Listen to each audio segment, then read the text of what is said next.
আচ্ছা, আজকে আমরা পরিবাহীর মুক্ত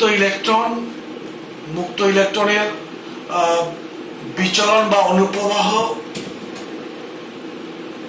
এবং মুক্ত ইলেকট্রনের মোবিলিটি বা সচলতা নিয়ে আলোচনা করব। Free electron, DRI, direct velocity,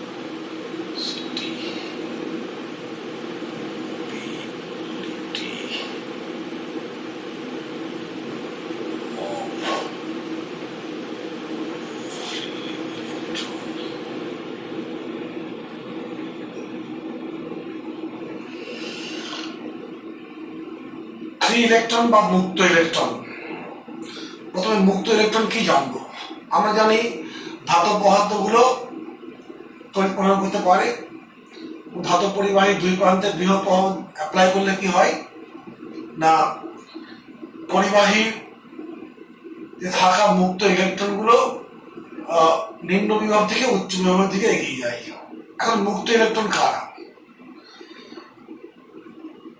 মুক্ত ইলেকট্রন হচ্ছে একটা ধাতব পরিবাহীর যে পরমাণুগুলো আছে, সেই পরমাণুগুলোর সর্ববহিস্থ কক্ষের ইলেকট্রন, যার উপর ওই পরমাণুর নিউক্লিয়াসের আকর্ষণ খুব কম থাকে, তার ফলে ওই সর্বশেষ কক্ষের ইলেকট্রনগুলো ধাতুর মধ্যে স্বাধীনভাবে ঘোরাফেরা করতে পারে।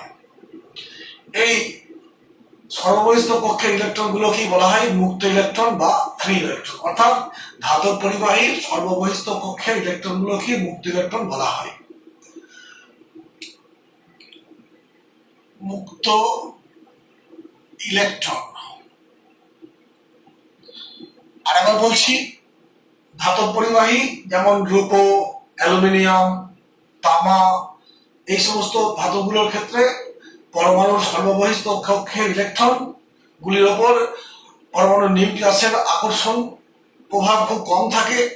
তাই ওই সর্ববহিস্থ ইলেকট্রনগুলো কি করে না, ধাতুর মধ্যে ধাতব পৃষ্ঠে ঘুরে বেড়ায় স্বাধীনভাবে। এইগুলোকে বলা হয় মুক্ত ইলেকট্রন। এখন যদি একটা ধাতব পরিবাহীর দুই প্রান্তে বিভব প্রভেদ অ্যাপ্লাই করি, তাহলে কি হবে? তড়িৎ বল ক্রিয়া করবে, আর সেই তড়িৎ বলের ক্রিয়ায় মুক্ত ইলেকট্রনগুলো পরিবাহী নিম্ন প্রান্ত থেকে উচ্চ প্রান্তের দিকে গতিশীল হবে। এই ইলেকট্রনের গতিশীল হওয়াকে বলা হয় বিচলন বা অনুপ্রবাহ।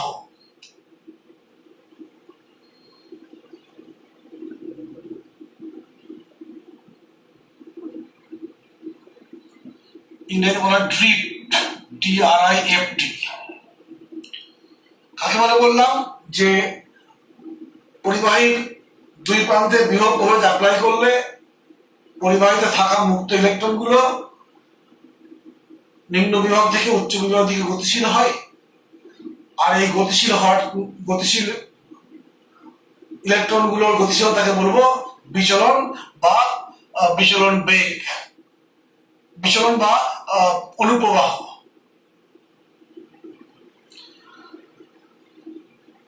এখন ইলেকট্রনের উপর তড়িৎ বল ক্রিয়া করছে, ওই বলের ক্রিয়ায় কি হবে না, ওর বেগ বাড়তে থাকবে। কিন্তু ধাতুর মধ্যে চলার সময় অন্য কোনো ইলেকট্রন বা অন্য কোনো আয়ন বা অবশিষ্ট পরমাণুর সঙ্গে কি হবে? ধাক্কাধাক্কি হবে। আর সেই ধাক্কা থেকে কি হবে? বাধার সৃষ্টি হবে, আর তাকে আমরা বলি রোধ বলি।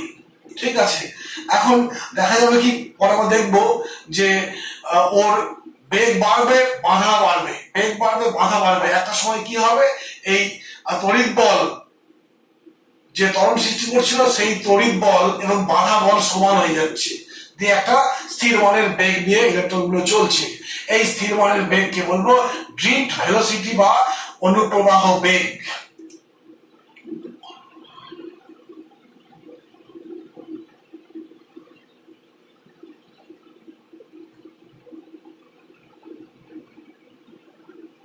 বা বিচলন বেগ।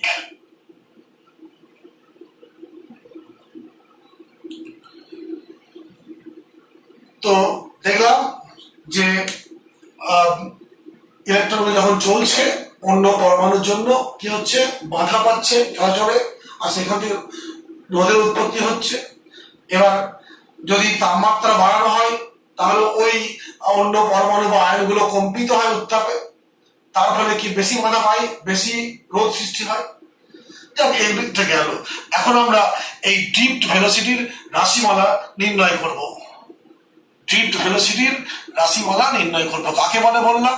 ড্রিফট ভেলোসিটি না পরিবাহীর মধ্য দিয়ে মুক্ত ইলেকট্রনগুলো যে স্থির মানের বেগ নিয়ে চলাচল করে সেই বেগকে বলবো ড্রিফট ভেলোসিটি বা অনুপ্রবাহ বেগ। আমরা এই বেগের রাশিমালা নির্ণয় করব।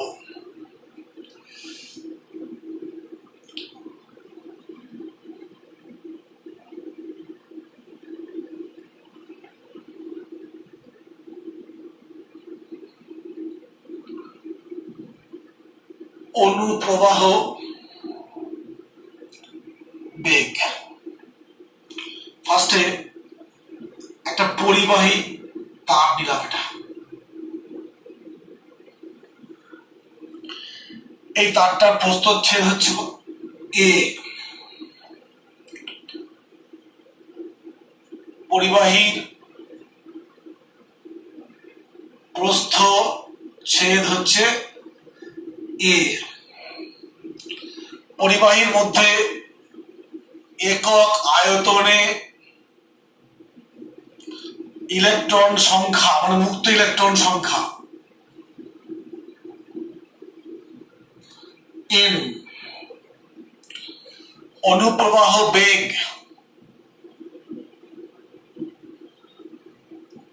vd।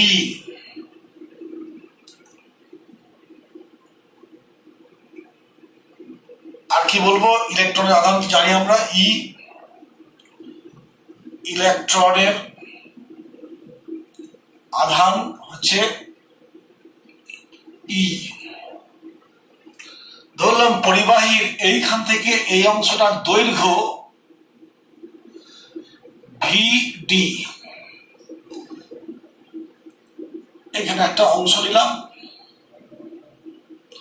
এখন অনুপ্রবাহ বেগ ভিডি মানে কি, এক সেকেন্ডে কতখানি দূরত্ব যায়, ভিডি দূরত্ব যাবে। বেগ মানে প্রতি সেকেন্ড অতিক্রান্ত দূরত্ব বা সরণ। অতএব এক সেকেন্ডে যতগুলো ইলেকট্রন এই ভিডি দৈর্ঘ্য এবং এ মানের প্রস্থচ্ছেদ বিশিষ্ট একটি চোঙের মধ্যে অবস্থান করবে তারা একটা নির্দিষ্ট ক্ষেত্রফল অতিক্রম করতে পারবে। আবার বলছি, অনুপ্রবাহ বেগ ভিডি, তার অর্থ হচ্ছে এক সেকেন্ডে ভিডি পরিমাণ দৈর্ঘ্য যাবে। তো আমি বলতে পারি এক সেকেন্ড সময়ে যে সংখ্যক ইলেকট্রন ভিডি দৈর্ঘ্য এবং এ মানের প্রস্থচ্ছেদ বিশিষ্ট একটি চোঙের মধ্যে অবস্থান করে সেই ইলেকট্রনগুলো কোন একটা নির্দিষ্ট প্রস্থচ্ছেদ অতিক্রম করে যাবে। অতএব ওই এক সেকেন্ডে সময়ে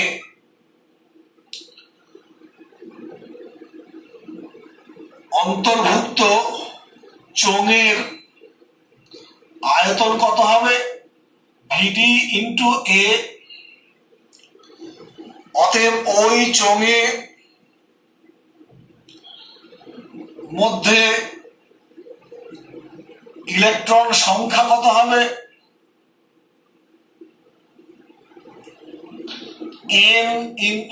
হবে n ইন্টু ভিডি ইন্টু এ।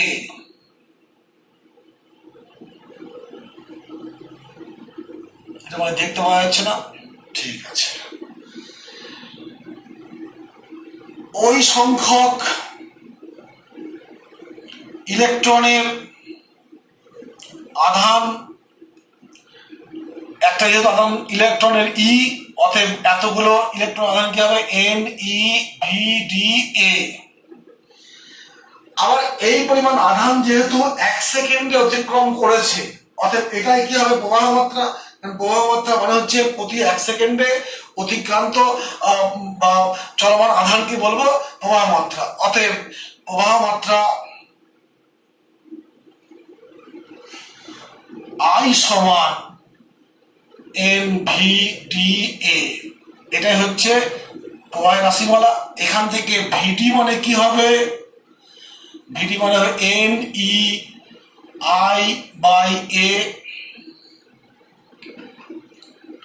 এই হলো, না ভুল হলো,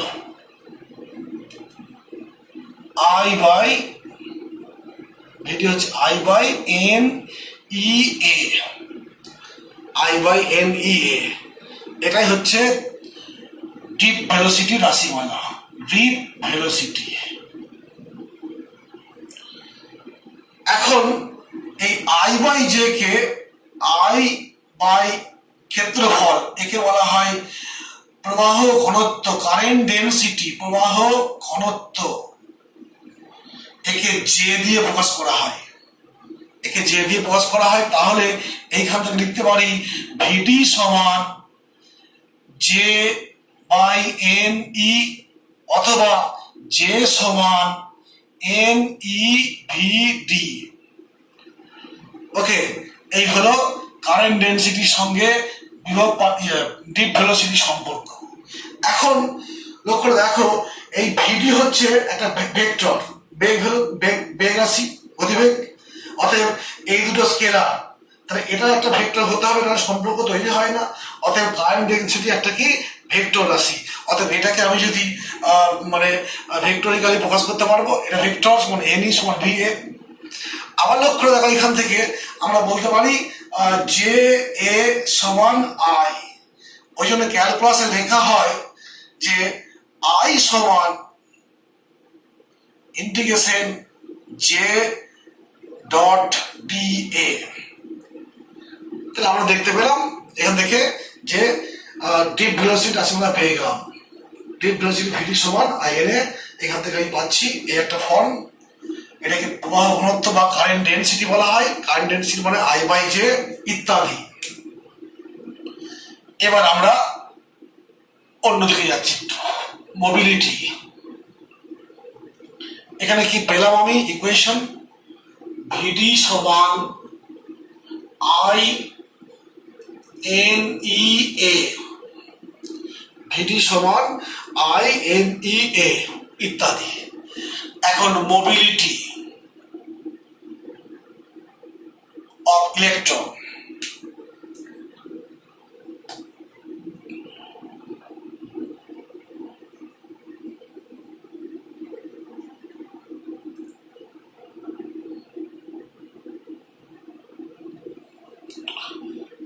একটা পরিবাহী নিয়েছি, যার দৈর্ঘ্য হচ্ছে, পরিবাহীটার দৈর্ঘ্য হচ্ছে L।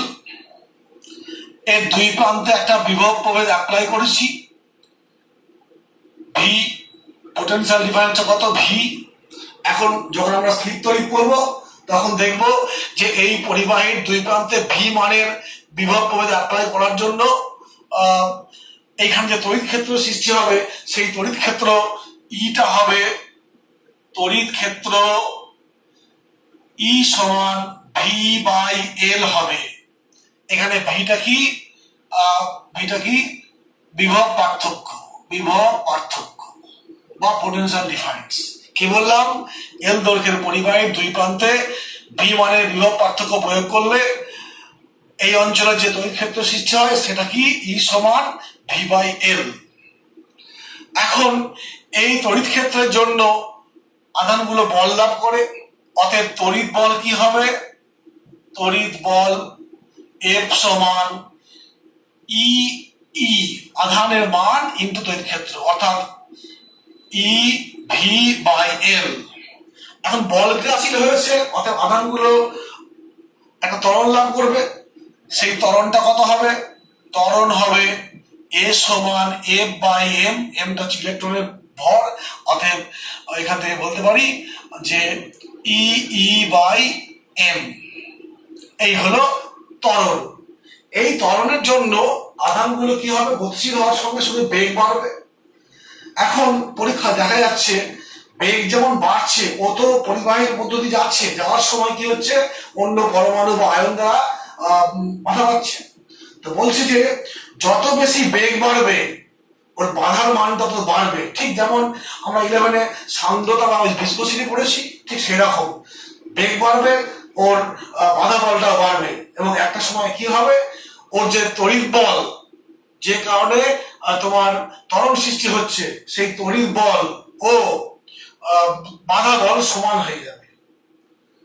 এবং এই যে বাধা বলটা বললাম, বাধা জনিত বল, বাধা জনিত বল হচ্ছে সমানুপাতিক ভিডি। ভিটা কি না ওই পুরা মুহূর্তে তার বেগ, অতএব এটাকে আমি বলতে পারি সমান করলে এই বলটা কি হবে কে ইন্টু ভি, বা যখন এইভাবে তোমার বাধা বল সৃষ্টি হচ্ছে, এবং এক সময় হবে কি এই বাধা বলের মান এই তড়িৎ বলের সমান হয়ে যাবে। সেই ক্ষেত্রে লিখবো কি ই সমান কে ভিডি। আর যখনই তোমার বাধা বল আর তড়িৎ বল সমান হয়ে যাবে, বেগটা একটা নির্দিষ্ট হয়ে যাবে, স্থির মানের হয়ে যাবে, আর স্থির মানের বেগকে আমি ভিডি দিয়ে প্রকাশ করবো। এই হলো ভিডি। এইখান থেকে পাচ্ছি আমি তোমার ভিডি সমান ই বাই কে ই, অতএব ভিডি সমান মিউ ই। এখানে এই মিউ হচ্ছে ই বাই, মিউ হলো ই বাই কে, একেই বলা হয় মোবিলিটি বা সচলতা। মোবিলিটি বা সচলতা কার? ইলেকট্রনের। ঠিক আছে, এখন এখান থেকে দেখো মোবিলিটির সংজ্ঞা বার করতে পারবো। এখান থেকে মনে করলে কি করে বার করব না, এইখানে এই ইকুয়েশনে আমি যদি ই এর মানটা 1 বসিয়ে দিই, তাহলে ভিডি সমান কি হবে মিউ হয়ে যাবে। অর্থাৎ মিউটা মোবিলিটি, তার মানে কি বলতে পারি সংজ্ঞা হিসেবে কি বলতে পারি যে একক মানের তড়িৎ ক্ষেত্রে, একক মানের তড়িৎ ক্ষেত্রে মুক্ত ইলেকট্রনগুলো যে বিচলন বেগ লাভ করে বা অনুপ্রবাহ বেগ লাভ করে তাকে বলবো কি মোবিলিটি। আবার বলছি যে একক মানের পরিবাহীর মধ্যে যদি একক মানের তড়িৎ ক্ষেত্র প্রয়োগ করা হয়, তাহলে মুক্ত ইলেকট্রনগুলো যে মানের বিচলন বেগ লাভ করবে তাকে বলবো সচলতা। ঠিক আছে, এখন সচলতার একক কি হবে দেখো, এইখান থেকে বলতে পারি সচলতার একক মিউ এর ইউনিট। মিউ মানে কি ভিডি বাই ই। মনে রাখবে ভি এর একক কি মিটার পার সেকেন্ড, আর এইটার একক খেয়াল রাখবে ভোল্ট পার মিটার, মানে ফলাফল না হলো metre square volt inverse second inverse. এটা হচ্ছে মোবিলিটি বা মিউ এর একক, সচলতার একক। এই হলো মোবিলিটি পেলাম, মোবিলিটি পেলাম। এখান থেকে আমরা মোবিলিটির সংজ্ঞা পেয়ে গেলাম, এই কনসেপ্টটা এলো। অর্থাৎ এখান থেকে আমি পাচ্ছি ভিডি, আবার একটা ফর্ম পেলাম মিউ ই, ভিডি সমান মিউ ই। আবার পেয়েছি কি এখানে ই সমান ভি বাই এল, ই সমান ভি বাই এল। এখান থেকে এগুলো আমি ওপরে লিখে নিলাম।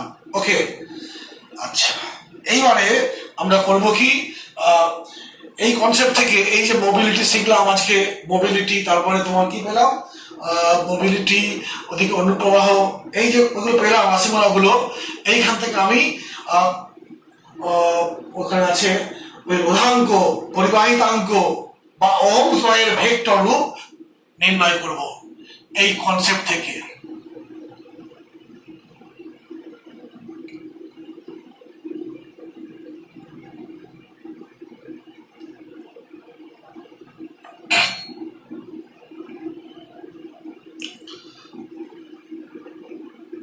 এখান থেকে আমি আগে পেয়েছিলাম যে ই সমান কি পেয়েছিলাম কে ভিডি। মনে রাখবে এই ভিডিটা হচ্ছে বিচলন বেগ, আর এই ভিটা হচ্ছে বিভব পার্থক্য। অতএব আমি অনুপ্রবাহ বেগ কি লিখবো, অনুপ্রবাহ বেগ ভিডি সমান আই বাই এন ই এ, ভিডি সমান আই বাই এন ই এ। আবার দেখো ভিডি এইখান থেকে আসছি, ভিডি সমান এখান থেকে আসছি আবার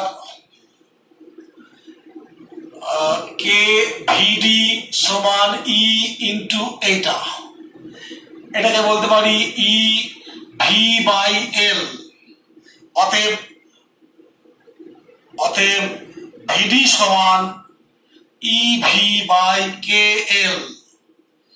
এই ভিডি আর এই ভিডি সমান করে দাও, অতএব ই ভি বাই কে এল সমান আই বাই এন ই এ। এইখান থেকে ভি সমান এটা এল, ভি সমান কি লিখবো, K L N square A into I. দেখো এই সমীকরণটাতে এই পার্টটা সম্পূর্ণটা কি ধ্রুবক, তো কারণ পরিবাহের দৈর্ঘ্য ধ্রুবক, এটা ভেদ ধ্রুবক, এটা সংখ্যা, এটা ইলেকট্রনের আধান, এটা ক্ষেত্রফল, সব ধ্রুবক। পরিবাহীর জন্য আপনি নির্দিষ্ট করুন ধ্রুবক এটা। অতএব ভি সমানুপাতিক কি এটা, এটা কি ওহমস ল। এখান থেকে ওহমস পেয়ে যাচ্ছি। অতএব এটাকে আমি আরেকবার লিখছি, এটা মুছে দিলাম, দিয়ে এখানে লিখলাম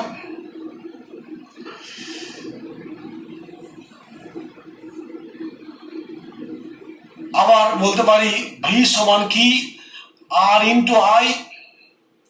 এটা ইকুয়েশন 3 বলছি, এটা ইকুয়েশন 4 বললাম, এটা আমরা জানি Ohm's law.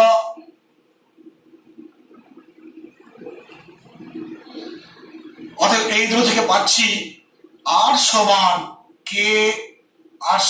K L N square L by A.